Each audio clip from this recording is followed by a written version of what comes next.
Broadcasting live from Mystic Sanctuary on the plain of Eldraine, this is Tap Tap Concede. Welcome everybody to Tap Tap Concede. Graham here. Joining me is Cameron. Hello. And Nelson. I am also here. And today we are going to be talking a little bit about Jumpstart, but we're going to start by talking about the recent banned and restricted announcement. And before we get to that, a reminder that this show is brought to you by Card Kingdom. Check out cardkingdom.com/LRR for all of your needs, be they singles or packs. Well, only packs if you live in the US, but singles anywhere in the world. And you can tell them, loading ready run, sent me a button, please, and they'll give you a little 1-inch button. And I don't know which one they're giving away right now. It's a surprise. Also, this show and everything we do is brought to you by you and your kind support of our Patreon at patreon.com/loadingreadyrun. And thank you so much for doing so. Mystic Sanctuary I picked as the plane we were broadcasting from because it got banned in Pauper, which is kind of interesting. Yes, it was the July 13th banned and restricted announcement, and we're gonna talk about those bannings. I was gonna ask if any of you had a preference as to which format we started on, but I've already sort of teased Pauper, so I guess let's talk about that. 2 bannings in Pauper. Mystic Sanctuary from Throne of Eldraine, and Expedition Map, originally printed in, help me out, Zendikar? That's correct. Yeah, Zendikar sounds right. Yeah. So what's up with that? How were these cards breaking Pauper wide open? So Mystic Sanctuary is part of the kind of hard control strategy that you can get on in Pauper, either mono blue or blue black. And then I think it also played in like combo decks running Displace or Ghostly Flicker. So just the ability to rebuy, like it's often even just a counterspell or a kill spell, but just Pauper can be extremely grindy. Like the control decks can be really grindy. So if you have the ability to get into more cards than your opponent, that can matter, if that makes sense. You know, if you have more counterspells total in your deck, more, whatever the edict or the terror of choice is in your deck, then you can eventually grind your opponent out. And, every little thing matters. How important was the island subtype on Mystic Sanctuary in Pauper? I know it's quite relevant in like Canadian Highland, where it can be fetched, but did it have any relevance there? So at this point, I'm not entirely sure. It's possible that crop rotation was still around. There was some searching with that, and obviously Expedition Map just got banned. So Expedition Map would be able to find it. But the fetches you play normally, like the Panoramas and Terramorphic Expanse, I believe most of the fetches in Pauper do specify basic. Yes. So yeah. I'm not sure.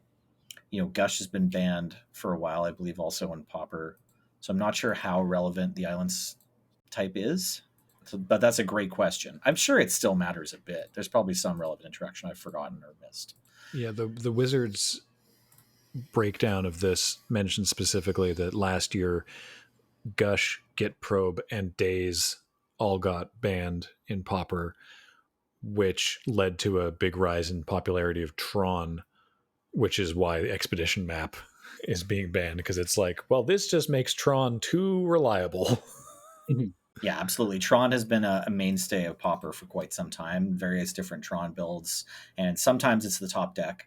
So attacking that deck just makes sense. Anytime some part of Tron were to get banned in the previous 2 years, I would say like, okay. Now, there has been a fairly big controversial response to this banned and restricted announcement, but not the Pauper stuff specifically. In fact, if we look at Modern, there was much rejoicing, as there's one change in Modern, which is Arkham's Astrolabe is banned. Hooray! Astrolabe is banned. Rejoice! What can you tell us about that? Well, it's just another card that's dying for Urza's sins, right? First Mox Opal had to lay down its life, and now Astrolabe. No, I think it's more complicated than that. I think Astrolabe is like a very powerful mana fixer that's also an artifact that enables some strategies, but you would often see it next to Urza. So, I mean, what I've heard about the Astrolabe is basically because of the color fixing, it just allowed any deck to play anything, basically. Just that you could just have wildly off-color cards, and In fact, let's see here. We've seen a rise in popularity and win rate of multicolor decks using Arkham's Astrolabe, with some variants approaching 55% non-mirror match win rate. While these decks have taken on several forms, their common game plan is using Astrolabe to play powerful cards across several colors. They say, while there's nothing intrinsically bad about multicolor good stuff decks, the power and flexibility is usually counterbalanced by making concessions on their mana bases through lands that enter the battlefield tapped, cost life, or some other deck building restriction, and Astrolabe makes the trade-off at too low a cost. Yep. I've heard people banging this particular drum for some time now that just Astrolabe just like sort of breaks one of the sort of the fundamental rules of Magic, which, you know, you're sitting across the table from someone who's got like islands and forests, and they just start casting red spells, and you're like, stop. How are you doing this? Please no. It also draws a card. Yeah. Which just seems like salt in the wound. Yeah, the only cost is fitting in snow mana into your deck, which has sort of always just been a consideration and limited. Like the entirety of Constructed, I think, like finding room for, you know, making snow mana has never been a real problem. Mm-hmm. In Historic, which is the arena extended format, so they have two different tiers of sort of card restriction in Historic. They have banned and suspended. A good friend of mine explained it like this: when they ban a card, they have to give you wild cards back. Is that the only difference? I mean, functionally, like, I think what they say is, and I think they've basically made good on it so far, is just like they're not going to keep a card suspended for like a full year. They're going to eventually ban it or unsuspend it. So it's temporarily suspended, but it might be suspended for months, right? It might be suspended until it rotates out. Well, I guess it's just for Historic, so rotation isn't a thing, but it might be suspended for quite some time, but they will eventually ban it and then give you the wild cards or unsuspend it. Okay. Right. It's like being on a watch list, only in this case it means you can watch this card. It's only for watching. No, that card's only for looking at. Yeah, it's not gone, but it's one of the good cards. We can break it out if the queen comes.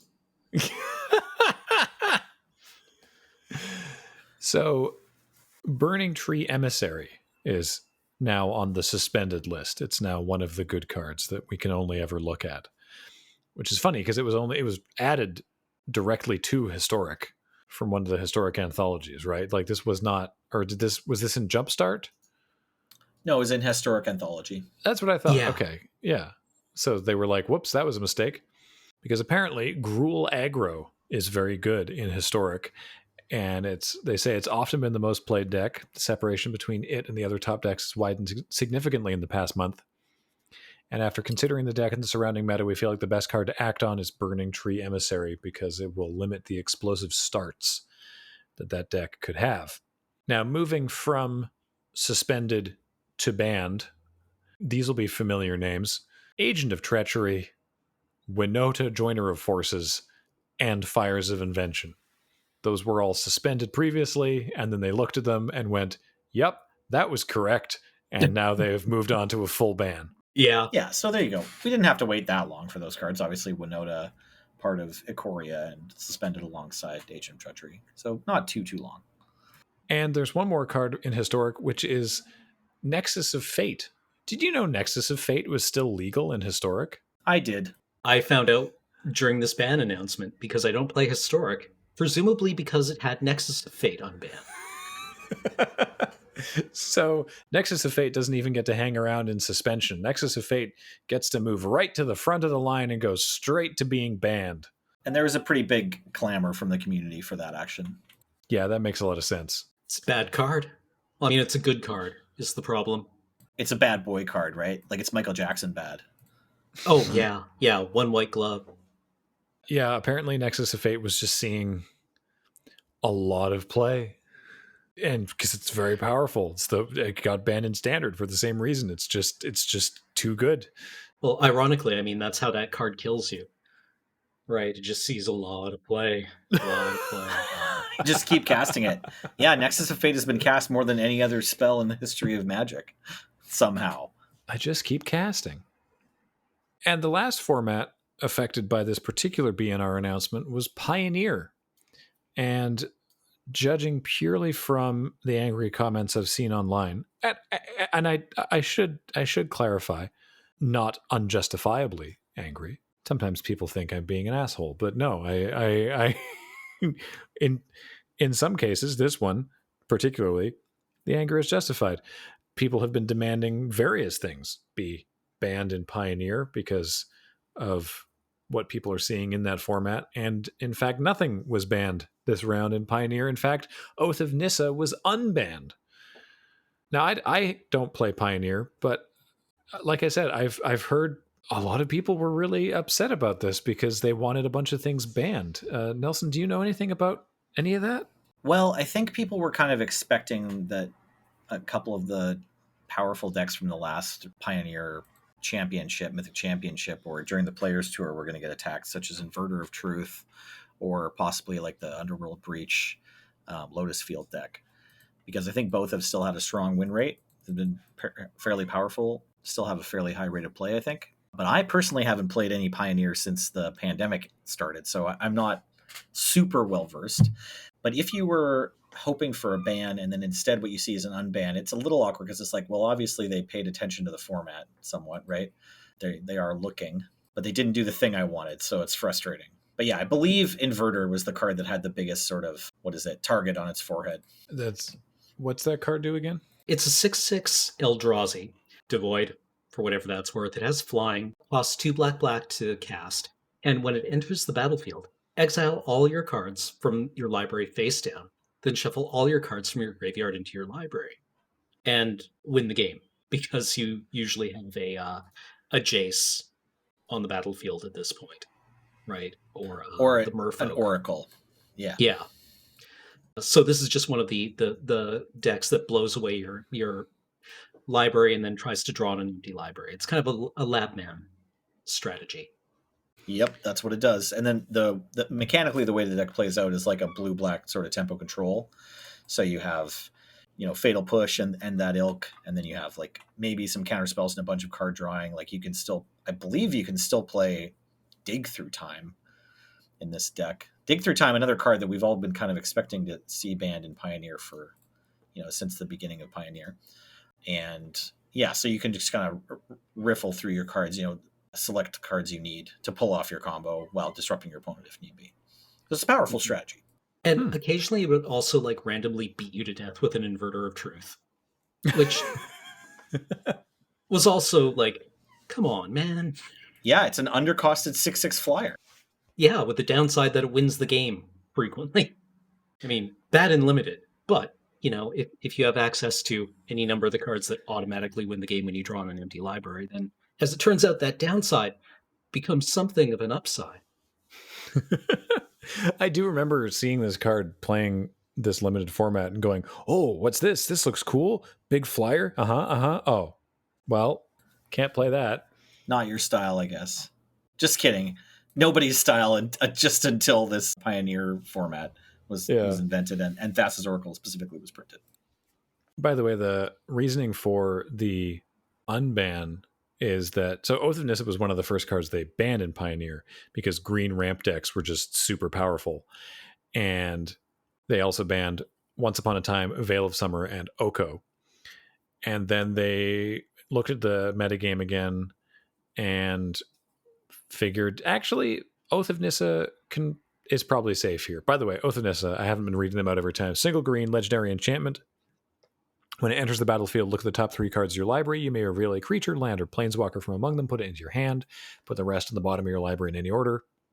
You may spend mana as though it were mana of any color to cast planeswalker spells. And they mentioned specifically adding Oath to Nykthos ramp decks is probably going to be a thing that happens. Yeah, that definitely does seem like a good card to play in that deck. Yeah, it sort of takes the spot of Once Upon a Time. The other deck that was using Oath of Nissa regularly is the Copycat deck that was sort of the first out of the gate best deck from Pioneer. Mm-hmm. And that deck had like a 4-color mana base and sort of always has. And so Oath of Nissa is nice because it lets you cast your winning the game Planeswalker off at any lands. And since that's not a concern anymore, unbanning it maybe is fine, but we'll see. And finally, they mentioned that they looked at standard. There were no changes in standard, but they said they looked at standard. They looked at win rates from players who are online 3 and 4. They looked at the conversion rates on day 2, they said, which is kind of funny because like day 2 of one of those players' tours, the top 8 was like almost entirely Temur Reclamation, if I recall correctly. But they said in the weeks following, they have seen, and I'm quoting them here, mono green aggro, Rakdos Sacrifice, mono black aggro, red white Paw Blade, which I assume is dogs. Dogs with swords. Dogs with swords, Simic Flash, and others. And they say that Core 2021 has brought a variety of new tools, and they're seeing steady motion in the metagame. And so right now, while they are keeping an eye on Growth Spiral, they're happy with where things are in standard, and so no changes right now, which, if I recall correctly from what comments I dared to read, was not particularly controversial.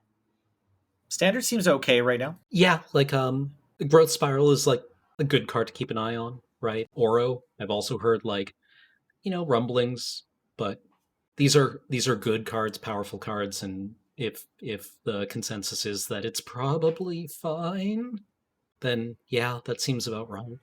Generally, all I saw in community reaction to this was a lot of consternation about Pioneer, specifically the line from Wizards article where they say we're otherwise generally happy with the shape of the metagame in Pioneer, and people being like, so they're not playing it then, that kind of level of discourse. I don't play Pioneer, so I can't really speak to it, but I don't know. It's not like they haven't looked into things, so I hope that those who are emotionally invested in Pioneer, I don't know, I hope you get what you want. I hope you get to enjoy playing Magic the way you want to play it.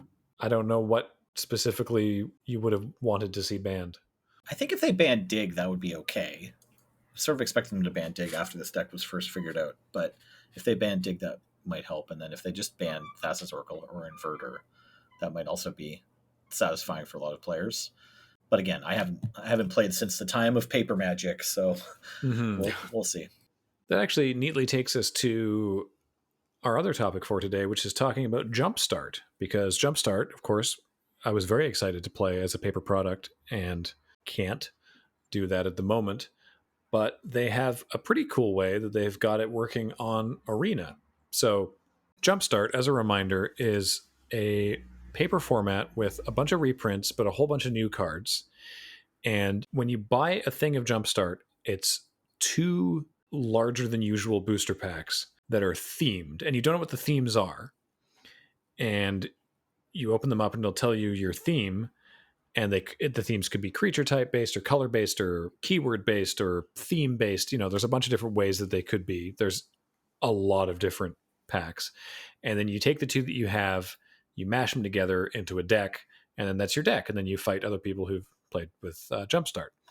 And so on Arena, the way it works is there is a Jumpstart queue event that you can buy into for 400 gems or 2,000 gold. And you are presented with 3 random packs. You pick one of those 3, and you're then presented with 3 other random packs, and you pick one of those 3, and then you build your 40 card deck. Just boom, you have the deck. That's all you need to do to build it. You just pick your 2 themes. You get to keep all the cards, and if you win, you get to keep playing until you win, basically. And if you win once, you get a rare card. If you win twice, you get a rare card, and that's it. Then you can resign and get back in the queue again. And then if you get back in the queue again, you can again get a rare card and then a rare card. Yeah, and you get to keep all the cards every time. You're going to want to play it at least 3 times so you get all the basic lands, I think. It's probably the way to do it. But it's funny because it tells you, it's like most of these Arena events, these casual extra events on Arena, of which this is one, they're usually like, play until the event ends because it's on a timer. It's like a day or a week or whatever. And oftentimes it's free or it's cheap to get into. This one does have an entry fee, but it's like, play until the event ends. You can play as many matches as you want. But this one specifically in like highlighted bold green, bright green, like, 2001 web page font is just like, don't forget, you can resign at any time and then start again, because you don't get any more benefit after your second win with your Jumpstart pack in the arena event. But as you said, each time you join the queue, you're like opening packs and you have to keep all the cards. So they want you to know that, and for good reason. I mean, those basics are the chase, I feel. Yeah. That's my feeling. Actually, it's also worth mentioning that all these cards are legal in Historic. Yes, and Gladiator. Yes, which is why there are 20 cards that are in paper Jumpstart that were swapped for Arena Jumpstart. For actually, not just for power reasons, for gameplay reasons, or for technical reasons. And they've actually talked about this fairly openly on, places like the subreddit, being like, look, this card actually just does weird things that we absolutely could program into Arena, but we only have so much time in the day, and it is not worth the developers' time to program in this card the way that it needs to work for this. They didn't mention anyone specifically, but there's a couple like that. And there's also ones, like I said, for power, and ones that just sort of don't work with how Arena does gameplay. So I guess I could go through those. Chain Lightning and Lightning Bolt both got replaced with Lightning Strike on Arena. Ball Lightning with Lightning Serpent. Ajani's Chosen with Archon of Sun's Grace. Angelic Arbiter with Sarah's Guardian. Draconic Roar with Scorching Dragonfire. So they're all fairly similar, except Goblin Lore replaced with Goblin Aura Flame. So that's a little different. Flametongue Kavu with Fanatic of Mogus. Exhume with Bond of Revival. I'm just as happy that Exhume isn't in Historic. I'm not. Yeah. Fyadia Seer with Dryad Greenseeker, Mausoleum Turnkey with Audacious Thief, Path to Exile with Banishing Light, Read the Runes with Gadwick the Wizened, Reanimate with Doomed Necromancer, Ristic Study with Teferi's Ageless Insight, Sheldred with Carnifex Demon, Scourge of Neltoth with Woe Strider, Scrunching Bunder with Pollenbright Druid, Thought Scour with Weight of Memory, and Time to Feed with Prey Upon. So those are the swaps. And then it's cool because, like, in the packs, I think this is still replicated on Arena. There are varieties within the themes. So, like, say you're on Arena and you get Angels, right? You pick Angels. There are 2 different Angels decks that both have, for example, Guardian Idol, Scroll of Avacyn, Thriving Heath, Angelic Ascension, Angelic Edict. They both have Celestial Enforcer, Anointed Chorister. They both have Emancipation Angel and Angelic Page and Sarah Angel, but then one of them has Voice of the Provinces and Baneslayer, and the other one has, well, I guess not Angelic Arbiter, because we just talked about that, has Sarah's Guardian and Linvala. So, one of them has Take Heart and one of them has Feet of Resistance. So those are some of the more similar ones, but there's 4 different decks called Archaeology. There's 2 decks called Cats. There's 4 decks called Devilish. And so even if you pick the same theme, you don't even necessarily know exactly what cards you're going to get, which I think is really interesting. I believe it's the case on Arena and on paper. That's all. And I also think it's very cool. At time of recording, I haven't had an opportunity to dive into it, but I'm very excited to do so. I'm just mainly excited to play with Zerzoth, Chaos Rider. Who's that? Zerzoth is this very good lad who is a 2/3 legendary devil for 2 and a red. Whenever an opponent draws their first card each turn, if it's not their turn, you create a 1/1 red devil creature token with, when this creature dies, deals 1 damage to any target. Whenever 1 or more devils you control attack 1 or more players, you and those players each draw a card, then discard a card at random. Wow, that sounds fun. Yeah, I know, right? It just seems cool. And I'm going to sleeve him up in, like, Highlander, and he's going to die, and then maybe occasionally he'll also just draw my opponent the card they need to win, and I'll be like, oh, play again? Right? Like... But they might discard the card they need to win. Haha. They might. It's entirely possible. Things could go my way. Anyway, I'm just very excited for this card. It'll probably wind up having a home in, like, an EDH deck somewhere with Anya. Yeah, I don't know. He just seems cool. I want to hang out with him. I hope that by the next time we talk, that we've all had actual time to play with Jumpstart, and that you've got to live your devilish dream. Me too. I got to play a little bit. At time of recording, Graham was a very busy person, as he usually is, and had some other things to do. And Jumpstart, as you might imagine, and as we've described already, is pretty quick to get into, especially in Arena. So I already played through one run. I foolishly chose 2 packs that were the same color, but I was fairly successful. I went 2-1, and so after getting 2 wins, I restarted again, and I'm not through my second run yet. But the thing that strikes me most about this is that it feels like dual decks pack wars, sort of that power level, like somewhere in there.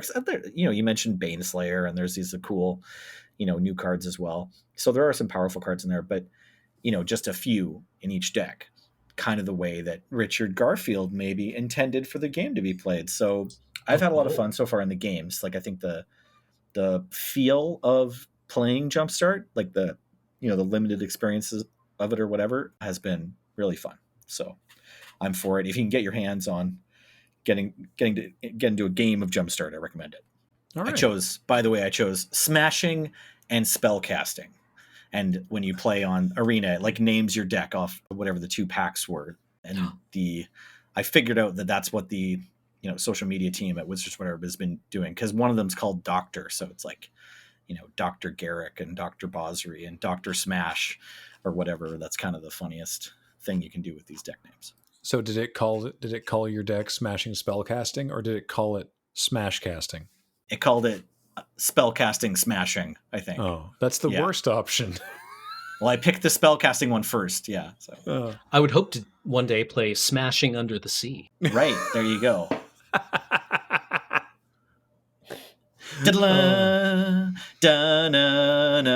Our James Bond podcast, from Rewatch with Love, episode on Thunderball will actually come out the same day that this episode of Tap Tap will come out. So if you want to talk about smashing under the sea, sorry, that's the reference I thought you were making. Alternatively, smashing above the clouds, which I suppose would be Moonraker, but like, and I thought we were just making a Smashing Pumpkins joke. I mean, we could also be doing that. Yes, that would be way less vulgar, which is what I would do on this family-friendly podcast. Mental note, it was July of 2020, and I managed to be the least gross person in the room at LRR one time. Neat. We'll write that one down.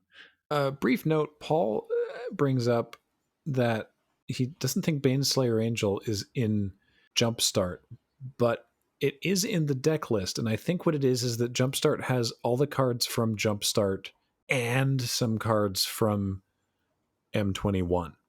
So it's Baneslayer's not in Jumpstart, but can be in Jumpstart packs. So I don't know what that means for Arena, but yeah, the Angels 1 deck list absolutely lists Baneslayer, but when you mouse over it on the Wizards website, it's the M21 expansion symbol. So you know what? I'm just going to have to play some Jumpstart and see what happens. I think you might run into a Baneslayer Angel while you're Jumpstarting, and there's just there's various lists that happen for these types of products, I guess. Like, I don't know, when you try to look up the list of cards for Mystery Booster, I wouldn't be surprised if you're frustrated, right? Like, it probably takes a little while before you're like, what are the full list of cards I could possibly get in the pack? And then eventually you find, like, on some forum somewhere, someone's got like a PDF, and then you have to like download that for 10 minutes. And that's like, oh, okay, it's one of these 3,000 cards. Cool. The only thing I would amend to that would be a Google Doc that would then be in your Google Docs folder forever. But yes, that sounds exactly like the experience of like trying to get the card list. I'm just looking forward to playing Jumpstart because it sounds like really fun, quick, low stakes Magic, which is a great way for me to burn through my gems and gold in a more fun way than I've been having with M21, which, let me tell you, I have been losing a lot Are you attacking enough? I'm sorry, because this was the state of Graham's Magic career last week too, and I haven't played a ton of M21. I've still just been grinding Valorant. That's what I've really been up to with my time. But I don't know. I just find if you try to make your deck really cheap in this format, you'll do okay. I keep drafting what I think are good decks. Like I've tried it in the quick draft and in the human draft, and I don't know. It all comes together, and I'm like, yes, I'm in the right seat. Look at this cool deck, and then it's either, and I don't even think I'm playing that badly either. Which I bring that up because it's always a possibility that I'm just playing badly. But like, sure, sometimes I just not drawing well. That happens. It's Magic, but my opponents have had lots of good answers. My opponents' decks have been great, and they've done exactly what they needed to do against what I was putting forward. And it's been a very demoralizing couple weeks of Magic over here. I'm sorry, Graham. Have you been having good games? From your description, it sounds like you've been at least playing some good Magic. Some of the games have been good. Yeah, definitely the worst dumpstering I experienced was followed by the ever popular Magic Arena on-screen pop-up of, did you have fun in that game? Of course. Hey, we noticed that game was over quickly, so we thought you might have some time to answer this questionnaire. I don't know why that pop-up always appears after I've been placed gently into a trash compactor and have all my fluids extracted. But every single time it's like, I'm just like, God, that was awful. Hey, did you have fun? No, I didn't have fun. Like, I don't know how to answer that question, right? Because it's like I try to give useful feedback in situations like that. And it's like, what are you really asking? What's the arena team really asking with that pop-up? For those who haven't seen it, sometimes randomly, I don't know how often it is, you'll get a thing that's like, did you have fun in that game, with a happy face or a sad face? And you can click on one of them. And I'm like, I think they're asking, was it an enjoyable game even if you might have lost? Did you win or lose? Did you enjoy the game? And generally speaking, I do enjoy Magic win or lose. That's why I keep playing it. But it always seems to come up for me when it's been just an absolutely brutal, demoralizing, like 25-minute drag out misery parade. And I'm like, no, I didn't have fun. I'd like to start the petition right now to just rename the podcast 25-minute brutal drag out misery parade. I've already forgot some of it, but yeah, that was gorgeous. And I would keep showing up for that podcast week after week. I would have so much to talk about all the time. It's really the podcast we need right now. Yeah, like normally when you ask me during this podcast how my Magic has been doing, and I just say, oh, I haven't played any this week. That's a lie. Usually that's a lie. And I'm glad I'm not in the office for it, because you would see the tears in my eyes as I just draw 7 land in a row and go back to bed. But, if we decide to do the 25-minute misery draw out, that would be an improvement, frankly. 25 minutes sounds like a really good return on investment.